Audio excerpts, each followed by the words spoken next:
Hello বন্ধুরা, আশা করি সবাই ভালো আছো। আবার ফিরে আসলাম আমাদের সেই ফটোশপ স্কুলে। আজকে ফটোশপের স্কুলে আমাদের বিষয় হচ্ছে একটি ইমেজকে কিভাবে অটো কারেকশন করা যায়।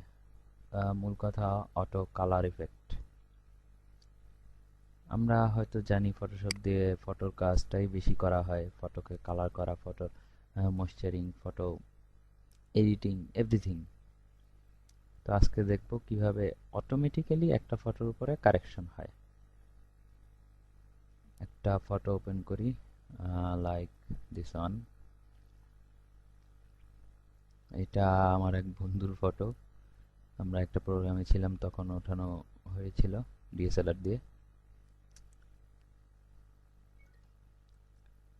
আমি প্রথমে মুভ টুলটা সিলেক্ট করলাম।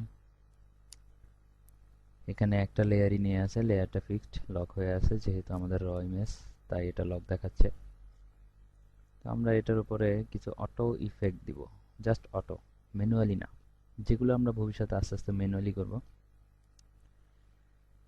এখানে একটা অপশন দেখতে পাচ্ছি লেখা, এটার নাম create new fill or adjustment layer. কথাটার মানে হচ্ছে কি, আমি একটা লেয়ার ক্রিয়েট করব এটার মাধ্যমে, সেখানে এই ফটোটা অটো অ্যাডজাস্টমেন্ট হবে। লাইক আমি এটাকে ক্লিক করলাম। প্রথমেই আমরা ইউজ করব ব্রাইটনেস কন্ট্রাস্ট। ক্লিক করলাম। সবাই দেখতে পাচ্ছেন এখানে বিভিন্ন ধরনের অপশন আছে। তো আমরা এগুলো মাউস দিয়ে লাড়াচাড়া করব না, যেহেতু আমাদের আজকের প্রোগ্রাম অটো নিয়ে কাজ। তো আমরা অটোমেটিক্যালি কি হয় দেখব। খেয়াল করবেন সবাই র ইমেজটাকে। আমি অটোতে ক্লিক করলাম। কি মনে হচ্ছে? একটু চেঞ্জ হয়েছে। আমি আরেকটা ইফেক্ট নেব, লেভেল। এবার আমি অটো ক্লিক করব। এবার মনে হচ্ছে আরেকটু চেঞ্জ হয়েছে। আমি আরেকটা অপশন নিব, কার্ভস। এটা একটা আড়াআড়ি দাগ দেখা যাচ্ছে, এটাকেও আমি অটো ফিল করব। খেয়াল করবেন সবাই, মনে হচ্ছে একটু ব্রাইট হয়েছে।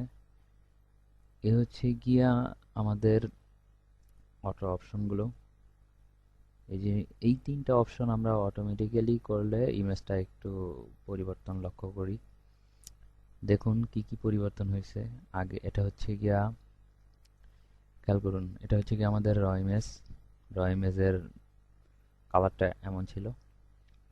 একটা একটা করে ইফেক্ট আমরা লক্ষ্য করব, ব্রাইটনেস, লেভেল, কার্ভ। এবার আসুন এগুলোকে আরেকটু এডিট করা যায়। এখান থেকে একটা অপশন দেখা যাচ্ছে অপাসিটি। অপাসিটি মানে এর স্বচ্ছতা, এটার কতটুকু স্বচ্ছতা গ্রহণ করবে সেটা হচ্ছে কি অপাসিটি। তো আমি যদি এটার অপাসিটি একটু কমিয়ে দেই, দেখুন এটা কমতেছে।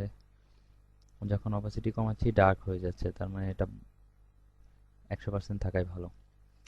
লেভেলের অপাসিটি কমিয়ে দেখি, এটা একটু স্মুথ হচ্ছে মনে হচ্ছে। দেখুন এটা আমি 52% রাখলাম। ব্রাইটনেসটা এবার খেয়াল করুন, একটু ঘোলা ঘোলা হয়ে যাচ্ছে। এটা যদি আমাদের 71 থাকে, 70 থাকে, তাহলে আমরা একটা সুন্দর ইমেজ পাচ্ছি। এই হচ্ছে গিয়ে আমাদের অটো কারেকশন। এভাবে আমরা এখান থেকে আরো এই অপশন ব্যবহার করে অটোমেটিক অ্যাডজাস্ট করতে পারি। আপাতত এই তিনটে দিয়ে আমরা অ্যাডজাস্টমেন্ট করব। সো ধন্যবাদ বন্ধুরা, নেক্সটে আবার দেখা হবে। খোদা হাফেজ।